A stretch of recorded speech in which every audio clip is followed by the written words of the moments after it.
అమెరికాలో అదానీపై నమోదైన కేసుతో రాజకీయ ప్రకంపనలు సృష్టిస్తుందన్నారు సిపిఐ నారాయణ.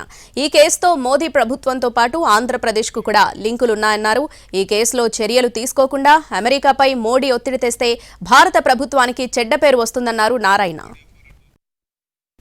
మోడీకి రైట్ హ్యాండ్ లాంటి వాడు, అతనిపైన కేసు అమెరికాలో నమోదైంది. అది ఆంధ్రప్రదేశ్ మాజీ ముఖ్యమంత్రి జగన్మోహన్ రెడ్డి మీద పడడంతో ఆడ రాజకీయ ప్రకంపన జరిగింది. దీనికి ఢిల్లీ కూడా ప్రభావం చెందింది. ఎందుకంటే మోడీకి అనుకూలంగానే జగన్మోహన్ రెడ్డి ఉన్నాడు, మోడీకి నిజమైన శిష్యుడిగా అదానీ ఉన్నాడు. మరి లంచం కేసు మన దగ్గరికి వచ్చింది.